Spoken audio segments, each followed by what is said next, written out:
Hello children, let me welcome you to the virtual class of the Brihan Mumbai Mahanagar Palika. My name is Shraddha teacher. Children, we are in the middle of this COVID-19 pandemic and because of that we are not able to go to school, but that doesn't mean we are going to stop learning. So we are going to do many lessons which are very interesting from your textbook through the virtual class here. So let us do a lesson in English today. Something which is related to these signs that you can see here. So what can you see here? What are these? These are some question marks, okay? And this is an exclamation mark. What do you see here? Who is it? Who is it? Who's jumping up and telling you it is me? So it is the full stop. So what do you think we are going to learn about today? We are going to learn about punctuation marks. Now this is an exercise which is there in your textbook. If you could flip your pages around and look at it. So today we will learn about certain punctuation marks. We have around 4 or 5 punctuation marks to study in your book. We will be looking at a few of them but in great detail. So let us try and see which are the punctuation marks that we use in our language daily.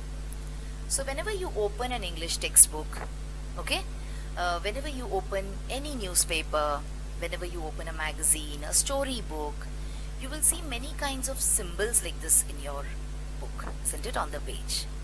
You will see certain question marks, certain exclamation marks, some place there are commas. So what are these? All these are called as punctuation marks. So why do we use punctuation marks, children? It is a very important part of English, like I told you. So if it is very important, then what is the work which it does? Why do we have to use punctuation marks? So see, punctuation is used to show clearly the meaning of a sentence, alright, and the pause that should be used when you speak or you read a sentence. So what is a punctuation mark? It is something which is used to show the meaning of a sentence. What does the sentence want to tell you? The meaning of a sentence. And also where you are supposed to pause. Where are you supposed to halt in a sentence? Where should you pause? For how long should you pause? So if it is a comma, you will pause for a shorter period of time. If it is a full stop, you will pause for a longer period of time. And like I told you, it is part of both spoken as well as written sentences in English. Okay? It is also used to emphasize the meaning of a sentence. So when you are using a punctuation mark, which are the punctuation marks that we use? So we use the full stop, we use the comma, we use the inverted commas, and we also use the exclamation mark, we use the question mark, we use the apostrophe. Okay, so these are all the different punctuation marks that we use when we write English or when we read something. Okay, so this is about the various punctuation marks that we have. Let us move on and let us study a few of them at least well. So the first punctuation mark that we will study is the full stop. Okay, so the full stop is the most important of all punctuation marks. Why do we call it as most important of all punctuation marks? Because it tells you when you are supposed to stop speaking, when you are supposed to end a sentence. So the full stop, it has got the distinction of being the most important or most powerful of all punctuation marks. Let us try to understand a little bit more about the full stop. So a full stop signals the end of a sentence. Okay, so when you want to finish saying what you are saying, you use a full stop. It is also sometimes called as a period. So when people speak, sometimes you must have heard them saying, I will not do it, period. Means what? They are saying, I will not do this work, full stop, and I do not want any argument on it further. So remember, full stop is used to end a sentence, and it is also called as a period. Now these are certain things which we know already, isn't it? When we talk about a full stop. So that is why I told you in the beginning of the lesson. We will try to look at it in a little further detail. Let us look at some examples now. I want to go to the beach, full stop. So see, I have used a red color dot here, full stop. We played in the sun, full stop. Peter is wearing orange flippers, full stop. So this is the information that I want to give in this particular sentence. I want to go to the beach, that is all. Means I want to go. Further information, if you want, then I will have to write another sentence, or I'll have to say another sentence. Okay, so this is about full stops, the basic meaning of it, and a few examples. Now let us look at some situations in which full stop is used, so you will get a better idea about full stops. So it is used in titles. What is a title? A title is a kind of the way in which you address a person. So see, he owes a lot of money to Mr. Smith. So now when I say Mr. Smith, means Mr. is a man. He's a man. Okay? So it's a title, Mr. So can you see after the M and the R there is a full stop. Dr. Smith instructs us in botany. So see, doctor is a title over here. You can also call it as an abbreviation or a short form, where we will look at it separately. Your doctor here is a title given to a person according to his profession. So Dr. Smith instructs us in botany. You use a period after titles like this: Mr., Mrs., Doctor, Professor, Reverend, Captain, Saint, General, etc. So the very first use of full stop is we use it in titles. It is used in numbers also. See here, retail sales fell by 1.3 in January. So 1.3, it is a decimal number, we used a full stop there. The average price of goods rose by just 2.2%. See, we have used a full stop there too. And all these other numbers you can see, there are big full stops used over there. So full stop is used in numbers. Full stop is used after abbreviations too. Now abbreviation, like I told you just now, it is short form. Okay, they were arrested in April. Now for April they've written APR. So there is a full stop after that. So abbreviations are used in full stop. A full stop is used in abbreviation. In the second line you can see, we are mutual friends, enemies, etc. So instead of writing the full spelling of etc., they have written etc and a full stop. Alright, see. So full stops are used after abbreviations too. Okay. Now come to the second, we can say punctuation mark, a comma. So what is a comma? A comma is a punctuation mark which indicates a pause. So we looked at full stop, which indicates a stop. Now a comma is a pause. So you have not completed your sentence. You have not finished saying what you want to say. You have just halted it for a second. Commas help to clarify meaning for the reader.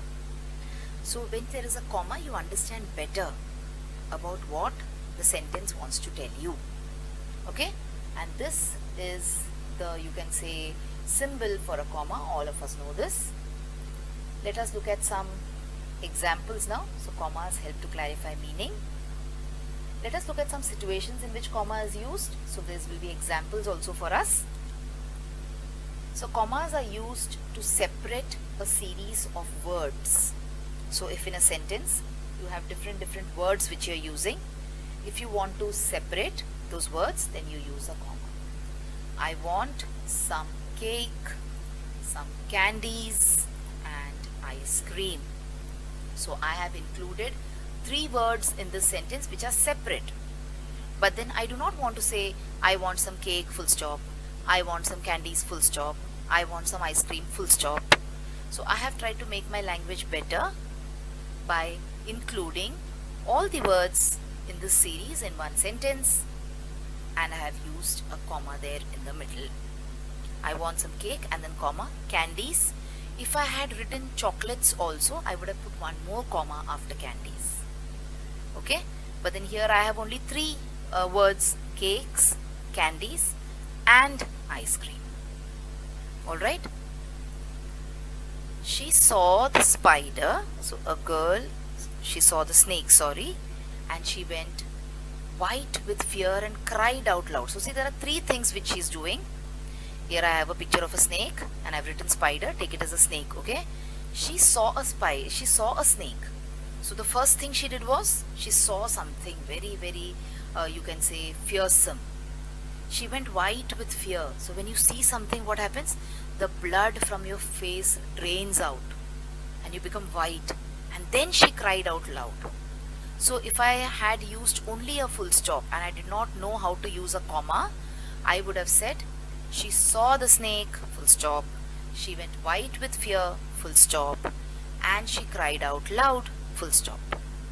But now I know how to use comma, so I have said, she saw the snake, comma, went white with fear and cried out loud. Commas are also used before conjunctions in a sentence. Conjunction. Which is a conjunction here? It is and.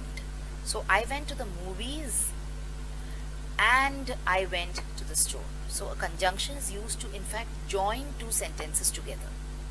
So I went to the movies, comma, and to the store. Okay, so I've used the conjunction and here today. One more example. I went running and I saw the duck. So I went running, comma, and conjunction, I saw the duck. Okay, so these are how commas are used in a sentence. Commas are also placed before and after quotation marks. So quotation marks means double inverted commas. Okay, so see here, when you want to say, when you want to report direct speech, so I said, and then you put a comma before you say what that person said. I said, I like to read books. Alright, so you can see the comma there after I said. It is coming before the quotation marks. Next is, I don't want to eat dinner. Then you have a comma there and then you say, said Preeti. So this is how commas are used, sometimes before or sometimes after the quotation mark. Okay, so we have talked about the comma now. See, Preeti is saying she doesn't want dinner. She's saying, no, I don't want dinner. So here it is used before the quotation mark. Commas are used before opening and closing letters also. These 2 boys are writing letters to someone. So when you say, dear mom, you put a comma there. Yours lovingly, when you want to end the letter, you put a comma there. Respected sir, when you want to begin the letter, you put a comma there. Alright, so commas are used before openings and closings in letters. So these are the uses of the second punctuation mark that we have learned today, that is commas. Let's go to our third punctuation mark for today, and that is the question mark. So let's see what a question mark is. Question marks are used to ask a direct question. For example, have you seen the film yet? So you're asking someone whether you have seen the film. What are you doing? Again, that is a question. So you're using a question mark. Question marks are used to indicate uncertainty. When you don't know whether something is real or not, when you don't know whether it is a fact, you are a little doubtful, you use a question mark. See, John was born in 1988. It's a question mark. I'm not sure when John was born. He is sick. So you are not sure that he is sick. Why are you not sure? Because I saw him going out this morning. So you're not able to believe that he is sick. So you're saying he is sick. I saw him going out this morning. Okay. So question marks are used to indicate uncertainty. See, when you are confused, you can make use of a question mark.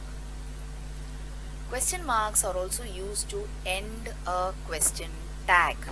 So when we have, you must have learned this in previously, how we use a question tag. So when there is a question tag, we end the tag by using a question mark. We have never ever seen that, have we? Okay, so this have we part is a tag, is an addition to the question. So there you use the question mark. They are not doing very well, are they? So there you use a question. Okay children, so we looked at three figures of speech today, three punctuation marks today. One is the full stop, that is the end of the sentence. Second is the comma, which is a pause in the sentence. And three is a question mark when you want to ask a question, when you want to express your doubt, etc. Now there could be many other uses also for these punctuation marks. What is the point of grammar to be done here? It is subject and predicate. So first let us try to understand the meaning of subject, the meaning of predicate, and then we will go on and see many examples. Alright, so come on, let's see what a subject is. So according to the sentence in your textbook, or according to the meaning in your textbook, a word or a phrase in a sentence that shows who or what does the action is the subject. So there are certain words which are important and they bring out the meaning of this concept of subject that I have marked it in red for you. So the subject can be a word or it can be a phrase. A phrase means a group of words and it is part of the sentence. Okay. Now the subject points out to who or what. Who means person and what means thing. And when there is an action, so who does the action or what does the action? Now that person or that thing or that animal which does the action is the subject in a sentence. Okay, now it still might be sounding a little confusing to you. Let us see examples which will make the idea clear to you. Let us understand what predicate is now. So what is predicate? So predicate is the part of a sentence that tells us something about the subject. You can also say that predicate is that part of the sentence which contains the verb. So if you have not understood what I have said in this part, let us move on and understand it better using some examples. So once again, let us try and understand subject and predicate separately with the same example. So what is a subject? A subject is the person or thing that is doing an action.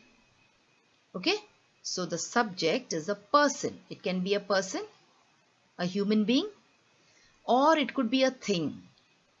Remember, it could also be an animal, all right, which is doing the action.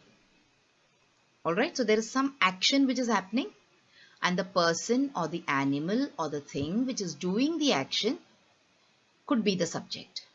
Or else it is also the person or thing that is the focus of the sentence. So what is the main idea in the sentence? What is the main focus of the sentence? That is the subject in a sentence. Okay. Now, like I said, definitions could sometimes be confusing.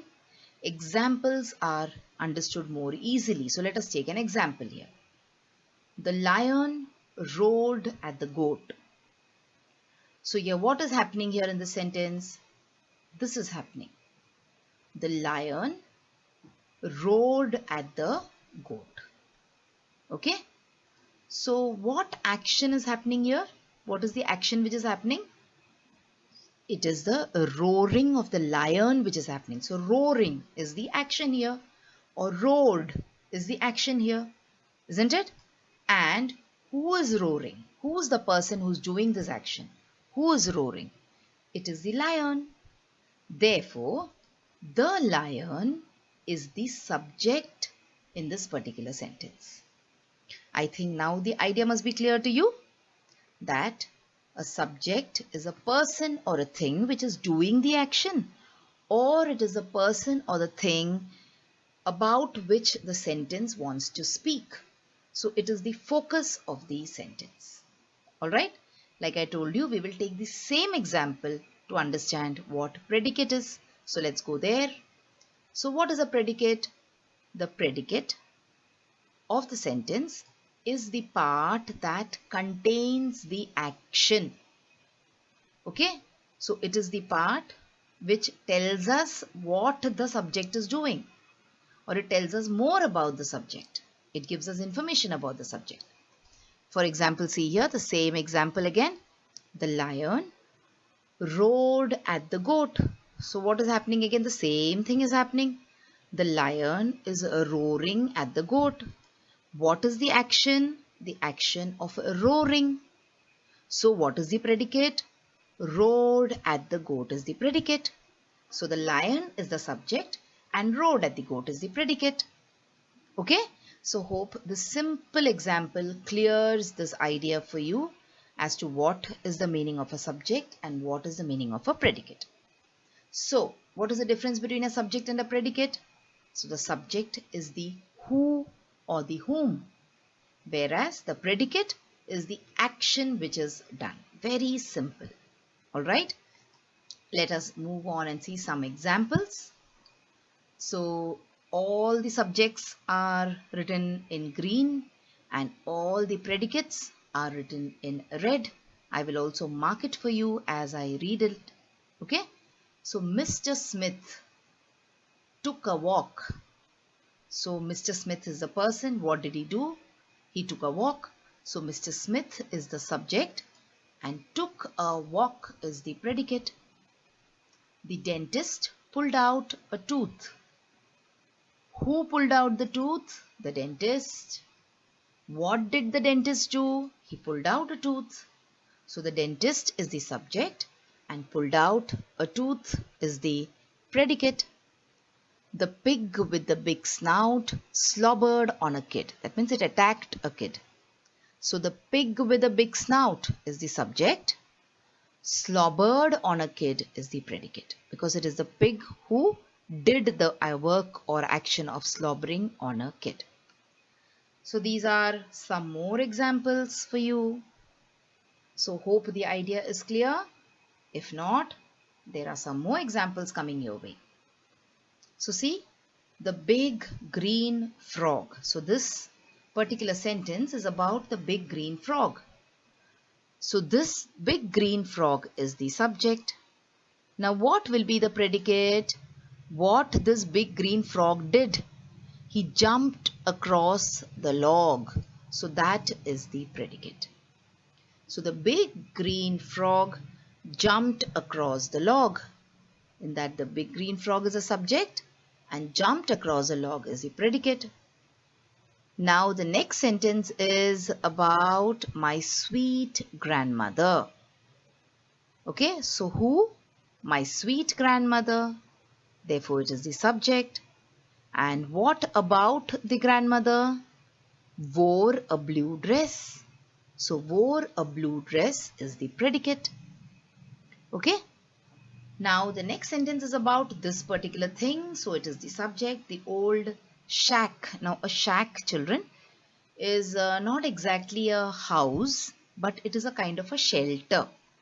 You must have seen these shacks on beaches where they serve you food, etc. Okay. So a shack is not exactly a place where you can live. So you cannot call it a house or a hut. Alright.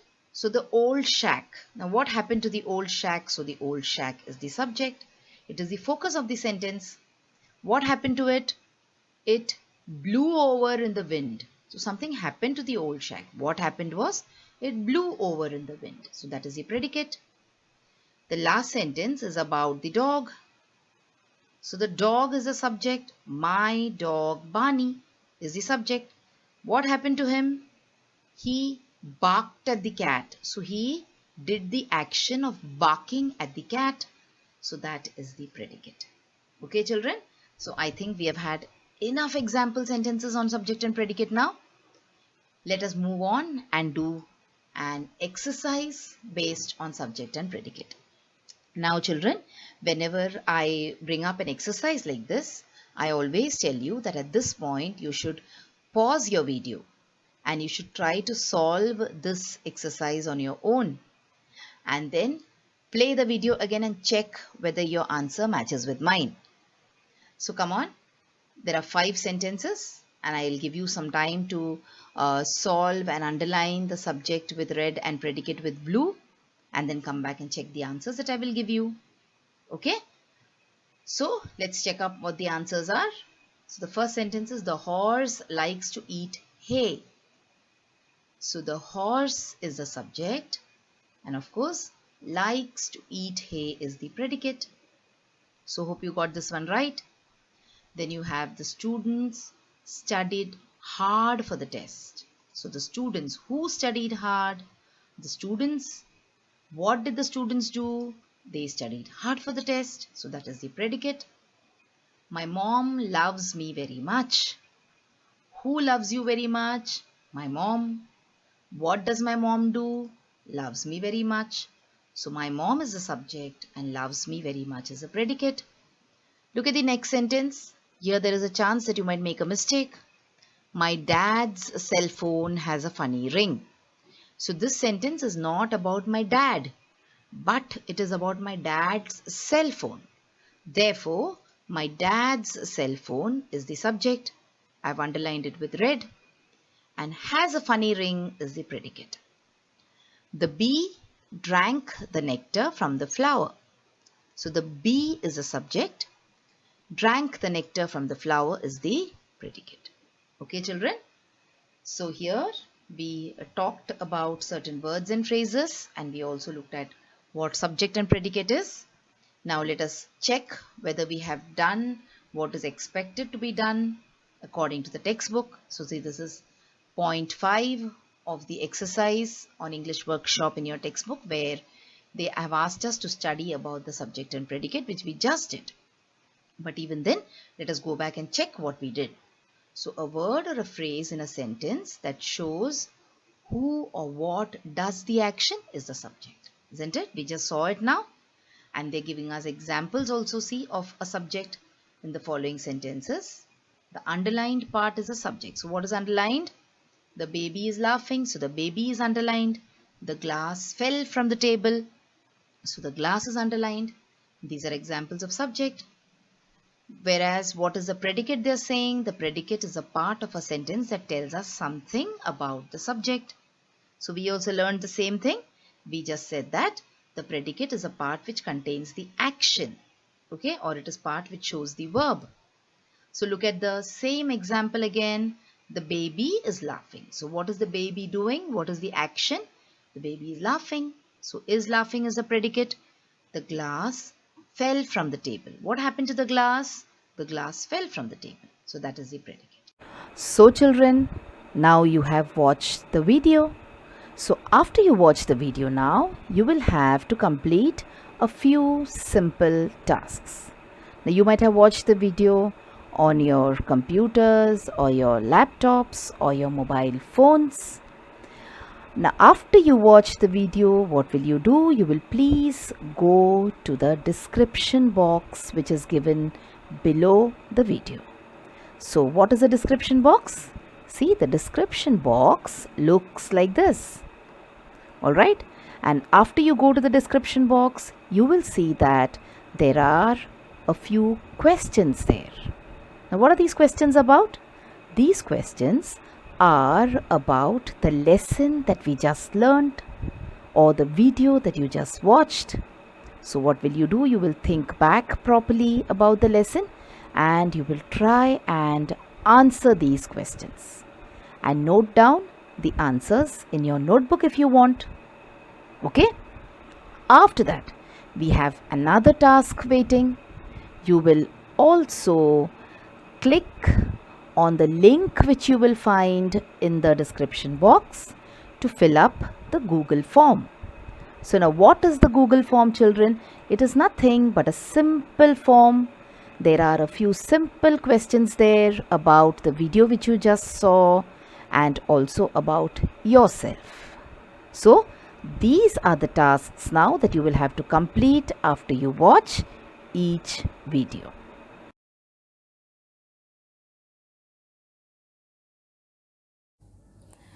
So children, wasn't that a very interesting lesson?